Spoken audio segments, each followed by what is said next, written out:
The year is 27 BC, and the Roman Republic has just named its first ever emperor. But who was this guy, and how did he become so powerful?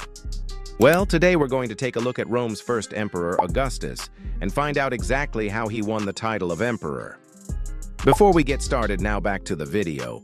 Born Gaius Octavius on September in the year 63 BC, Augustus would be the last of the first emperors of Rome. He was born into the patrician class, a wealthy landowner in the Italian countryside, and by the standards of the day, quite well off. His father had actually been a Roman senator, and his mother was the sister of Julius Caesar. Because of this family connection, Octavian grew up with Caesar's son, Caesarion, and the two were quite close. In fact, according to the historian Suetonius, Caesar had even designated Caesarion as his heir before his assassination. It was also thanks to his mother that young Octavian was adopted by his great-uncle, Gaius Julius Caesar. This made Octavian Caesar's heir instead, and thus the heir of the Roman Republic itself. But unfortunately for Octavian, there was just one little problem with this plan. According to the will of Julius Caesar, Octavian was not actually related enough to be considered his heir. You see, while Octavian was the nephew of Julius Caesar, he was only the nephew by marriage. Julius Caesar had wanted his wealth and titles to pass to his biological family line, and so under Roman law, Octavian could not inherit any of Julius Caesar's titles or wealth. Not wanting this whole situation to end up in the courts, Octavian decided to change his name to Augustus and marched on Rome with an army to force his way to the top. Of course, it wasn't as easy as just marching on Rome, though. See, when Julius Caesar was assassinated, Rome was controlled by his adopted son and heir, Mark Antony. Mark Antony and Octavian had once been quite close, as the two had fought together in many of Caesar's military campaigns. But after Caesar's death, their relationship deteriorated. Octavian claimed that he was Julius Caesar's true heir, while Mark Antony clung to the belief that Caesar's true heir was his own son, Caesarion. But Mark Antony wasn't the only obstacle in Augustus's path. Rome was still technically a republic, and the Senate, which held most of the political power in Rome, didn't want to be ruled by a monarch. They feared that Augustus's claim to the throne was merely a Trojan horse to turn Rome into a dictatorship. And so, Augustus would have to fight a civil war against both Mark Antony and the Roman Senate to become the first emperor of Rome. To make things even more complicated, both Mark Antony and Octavian had formed alliances with Cleopatra, the ruler of Egypt. Mark Antony had fallen in love with Cleopatra, and the two had 3 children together. These children gave Mark Antony leverage over the eastern provinces, as local governors were beholden to him if they wished to secure trade along the Nile River. In addition, Cleopatra gave Mark Antony 1,000 warships, half of all the ships in the Egyptian navy, to use in his war against Octavian. With these ships, Mark Antony could easily dominate the Mediterranean Sea. On the other hand, Octavian had an advantage of his own.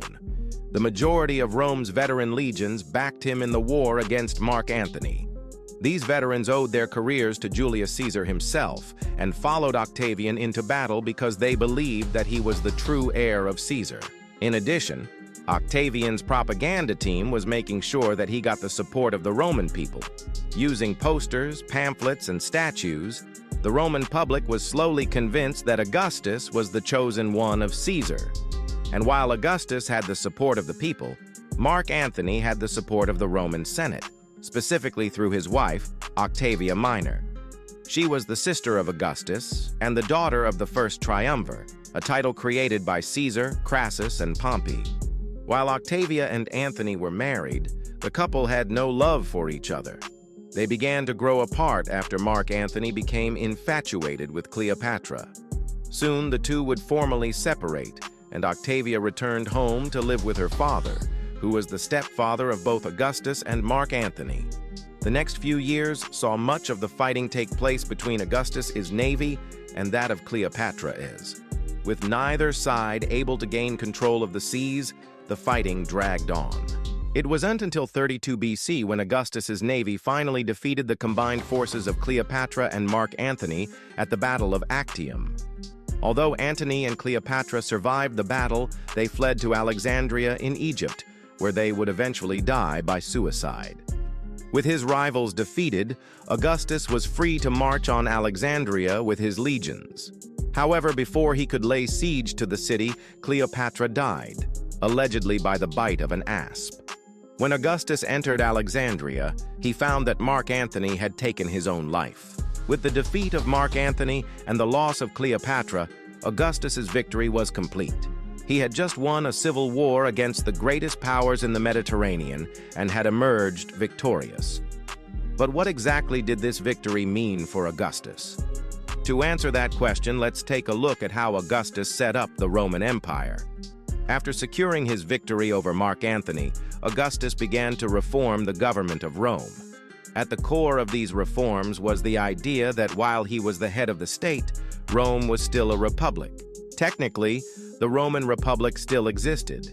The Senate was still the governing body of Rome, and the consuls still held the highest offices in the land. However, Augustus was essentially a constitutional monarch. He appointed loyalists to key positions within the government to ensure that they would do his bidding. For example, he established the Praetorian Guard to protect the person of the emperor, as well as serve as a military force in times of peace. He also expanded the Roman bureaucracy and standardized the system of collecting taxes across the empire. This brought greater efficiency to the tax collection process, but also meant that the provinces paid more revenue to Rome than ever before. But by far, the greatest impact of Augustus's reign was his establishment of the Pax Romana, a period of peace and prosperity throughout the entire Roman world. During Augustus's reign, Rome enjoyed over 200 years of peace, which allowed trade and culture to flourish throughout the empire. It was during the Pax Romana that roads were built, aqueducts were constructed, buildings and temples were erected, and cities flourished. In fact, during this time, Rome experienced unprecedented growth. When Augustus took power in 27 BC, Rome was only a small city, barely holding 1 million inhabitants. By the end of his reign in 14 AD, Rome had grown to be the largest city in the world, boasting around 4 million people. To put this in perspective, the next largest city in the world at the time was far smaller, holding only about 500,000 people. And so, thanks to the peace brought on by Augustus, Rome truly became the center of the ancient world. But despite all of his accomplishments, Augustus never liked the title of king or emperor. Instead, he preferred to be called princeps, which literally translates to chief citizen. The reason why Augustus disliked the title of emperor so much is because he feared that it would destroy the stability of the Roman government. You see, in Rome, the Senate had traditionally hated monarchs and would never accept a king over the republic. But the title of emperor was neutral and didn't invoke any of the traditional anti-monarchist sentiment of the Romans. Augustus felt that by being the first princeps, he could keep the appearance of republicanism alive, even though he was really a constitutional monarch. Unfortunately for Augustus, this charade didn't last for very long. After his death in 14 AD, his stepson Tiberius took the title of emperor. From then on, every leader of Rome would hold the title of emperor. So while Augustus may have not wanted to be called emperor, it was thanks to him that the Roman Empire was born. If you enjoyed this video, please make sure to like and subscribe for more content. Thank you guys so much for watching, and I hope you learned something new. I'll see you next time.